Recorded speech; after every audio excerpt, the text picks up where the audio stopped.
the past year, we've been driving across the United States, meeting the happiest people in the country.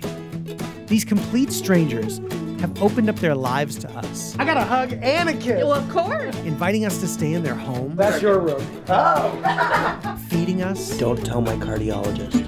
And providing incredible insights into this thing we call happiness. Being able to help somebody brings out this spark of happiness in us.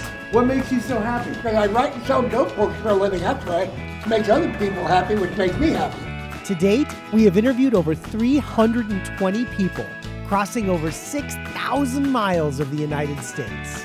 This is a huge subject with so many different components to explore. From the scientific, political, experiential, we're pursuing all of them. If it has to do with happiness, we're interested. They're bumpy, jumpy, clumpy, pumpy, fun, fun, fun, fun, fun. But the most wonderful thing about singers is I'm the only one. I'm the only one. That makes me happy. The thing that makes me happy is because I'm making somebody else happy. As you can see, we have tons and tons of food. There's nobody can leave here and say that they didn't get any food. And when I leave here, I leave with joy. What makes you happy in life? Being able to share the love. Anytime that you show love to someone, it brings a joy into your life. The best thing that has ever happened to me when I was given this position.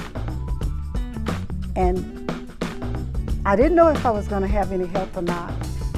Most of the volunteers are just as much in need as the people out there. But everybody just pitches in, and everybody's happy. Miss Rowland right there? Yeah. Man, it's like Angel. Yeah, she's making me very happy to be around her. Oh, they're going to say all good things about me because they're true. They're true. Right now we are outside of Davis, where we are going to talk to the Chief Happiness Officer of the I Am Happy Project. We'll see if he's happy. Hey, Edwin. How are you? How are you, Adam? Adams. Nice All to right. meet you. This is Nicholas. And Nicholas, good to see you. All right. Look how happy this guy is. That is a happy man. When you decide to be happy, you have to have gratitude because you can have impact on somebody's life. I'm not a psychologist, so I don't have a studied background on any of this. I just went on the street and I asked somebody, hey, on a scale of 1 to 10, how happy are you? To remind people every day that they wake up, it's a decision they have to make. This was a major catalyst for me. The young man was coming towards me and he scored by far the lowest as of this time. So I just shared the first story that came to my mind. And about 9 stories and 30 minutes later, I shake his hand to leave. He would not let my hand go. The next day he called me and he said, well, I just called to say thank you. When I stopped him, he was on his way to commit suicide.